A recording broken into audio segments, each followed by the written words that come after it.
Halo semua, kembali lagi bersama Golden Boots. Oke guys, video tips lagi ya kan.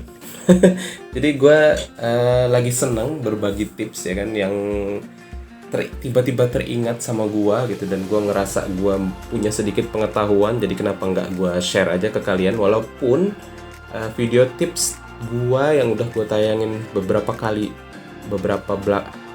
lah ya belakangan ini belum menarik minat banyak orang, tapi nggak apa-apa, gue nggak akan pernah menyerah. Gue akan terus membagikan tips yang menurut gue layak untuk dibagikan ke kalian.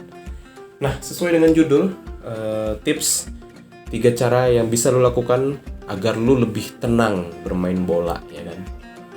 Kalau lo ngerasa ketika lo main bola lo masih buru-buru, lo masih suka grogi, lo masih suka nggak tenang gitu ya, di passing bola itu bawaan lu pengen cepet-cepet dibuang aja bolanya gitu ya. Padahal lu adalah pemain tengah yang membutuhkan ketenangan, atau lu striker yang membutuhkan ketenangan, membutuhkan waktu untuk berpikir, untuk melepaskan umpan, untuk mengontrol, untuk melewati pemain gitu ya.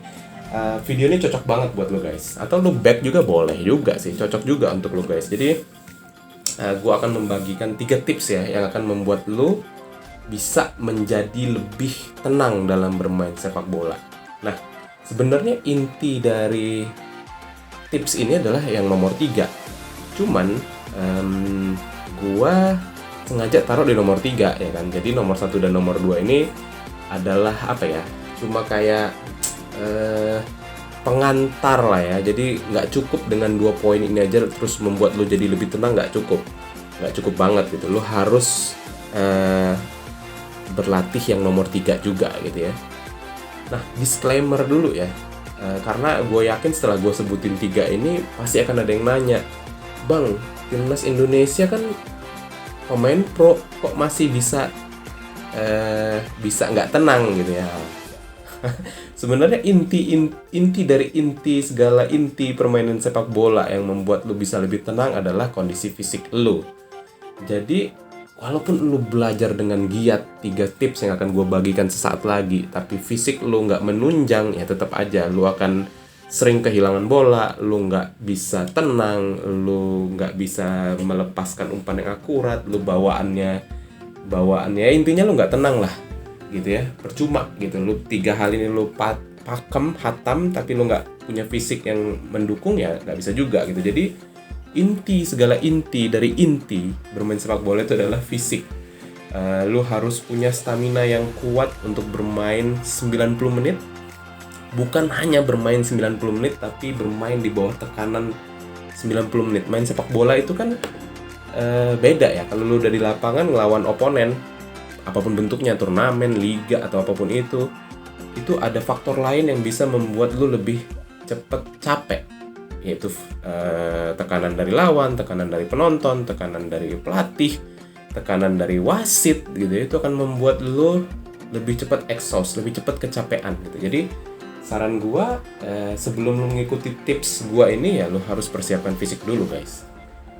Oke, gua mulai aja. Tips yang pertama, tips yang akan membuat lo bisa menjadi lebih tenang dalam bermain adalah pengalaman. Betul banget guys, lu harus punya pengalaman gitu ya. Kayak gua nih contohnya, gua udah bermain sepak bola dari umur gua 9-10 tahun ya kan. Gua udah masuk SSB di umur 11 tahun, udah masuk SSB. Berarti gua udah bermain bola lebih dari 20 tahun. Lu bayangin aja ya kan, kalau gua main bola di lapangan, gua bisa lebih mengontrol diri gua bisa lebih tenang gitu, karena gua udah menjalani banyak banget permainan gitu ya, walaupun gua bukan pemain pro gitu ya. Nah, tapi apa iya lu harus menunggu selama 20 tahun untuk menjadi tenang? Kalau lu pemain muda ya kan, masih usia 16 tahun, 17 tahun, lu kan pasti protes ya kan, wah nggak bisa gitu dong bang, masa gua harus nunggu 20 tahun lagi, kapan gua jadi main pro-nya gitu. Ya, jawabannya adalah ya dengan lu sering rutin berlatih, lu sering sparring, ya kan. Berlatih juga, walaupun nggak selalu game, tapi dengan berlatih lu akan ada experience, lu akan ada pengalaman yang udah lu lalui gitu ya. Jadi Dengan begitu lu bisa jadi lebih tenang, lu bisa mengontrol diri lu tahu kapan harus melepaskan umpan, lu tahu kapan harus hold bola, lu tahu kapan harus melewati pemain gitu ya kan. Itu bisa didapat kalau lu punya pengalaman. Pengalaman nggak hanya melulu soal umur, tapi soal jam terbang juga gitu ya. Jadi buat lu anak-anak muda jangan khawatir, jangan bertanya, wah gua berarti butuh 20 tahun baru bisa tenang. Nggak juga. Dengan lu rajin berlatih, lu akan gain the experience, lu akan mendapatkan pengalaman. Oke? Terus tips yang nomor 2. Tips yang nomor 2 ini gue perhatiin ya, kalau gue main di level fun football itu masih jarang banget dilakukan. Apa itu? Komunikasi. Jadi komunikasi itu penting banget guys di lapangan. Lu mungkin kalau lu nonton pertandingan sepak bola karena riuh penonton lu nggak dengar. Sebenarnya pemain bola pro itu berkomunikasi di lapangan. Either dia komunikasi dengan bentuk tangan, either dia berkomunikasi dengan bentuk suara gitu ya. Nah, kalau pengalaman gua bermain di luar Indonesia kayak Singapura, kayak Malaysia, itu bentuk komunikasi itu memang selalu jalan kita di tim. Kita itu, lu pasti paham lah ya kalau lu main bola ya. Lu akan menerima posisi lu ketika bermain bola itu 99% lu menghadap bola. Lu nggak membelakangi bola, lu pasti menghadap bola. Jadi misalkan gini, intinya gini, gua gelandang, bola ada di back di depan gua. Ketika gua mau menerima bola, gua pasti akan ngadep back dong, ya kan? Gua nggak mungkin dong ngadep ke sana ya kan, ngadep ke gawang lawan ya kan? Nggak mungkin dong, kecuali gua manusia dari planet Namek ya kan, atau manusia super saya gitu, atau gua Son Goku gitu ya, gua keponakannya Son Goku ya mungkin gua nggak perlu lihat dulu, gua ngadep ke sana juga gua tahu, gua bisa ngebaca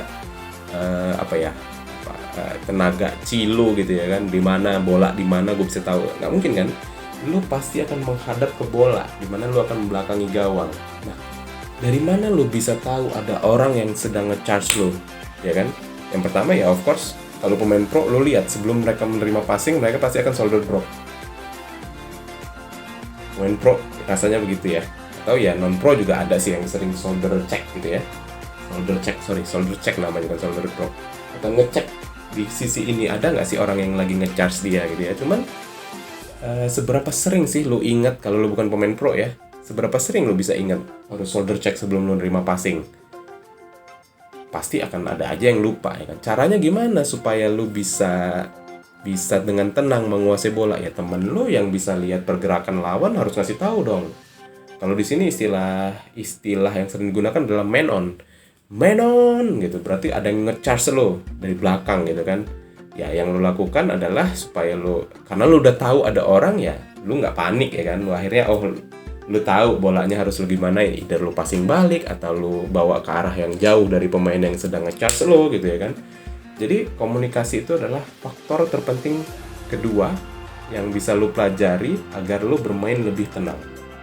Nah, kita ke nomor 3 guys. Ini adalah yang paling inti ya kan dari 3 tips yang mau gua bagi ke lu. Yang ketiga ini adalah awareness training. Nah, awareness training ini zaman gua dulu berapa tahun yang lalu ya? Sekitar 2004 sampai 2005 lah ya. Gua udah kuliah terus gua masuk SSB lagi di Bandung. Awareness training ini belum terlalu diajarkan gitu ya dulu ya, belum banget gitu. Tapi sekarang gue udah lihat udah banyak diajarin dan ya kalau di level pro sih of course pasti diajarin lah ya awareness training. Dan sekarang awareness training ini bentuknya udah mulai modern gitu ya. Nanti akan gue cariin lah videonya supaya lo ngeh apa itu awareness training ya kan.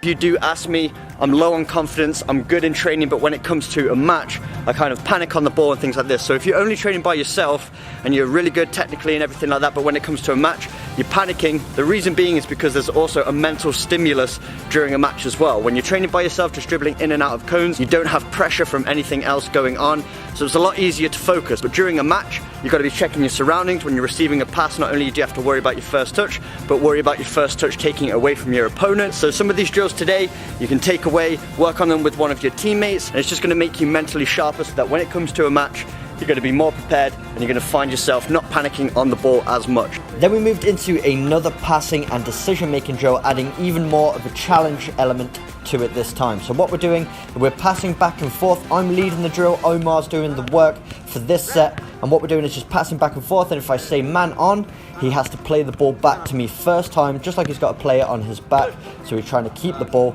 But if I say a colour, as you can see, we've got 3 gates there. We've got a yellow gate, a red gate, and a blue gate. So if I call out a colour, he has to take his first touch towards that gate. So the key is, with the player working in the middle, is to be checking their shoulder at all times, even when I'm passing and saying man on, so that they're always aware of where those coloured gates are, so that when I do finally call out the colour, they've already got it memorised in their brain, so they can take the first touch towards that direction. If you're always aware of your surroundings, so you can be more efficient with your touches, you're going to be a much more effective.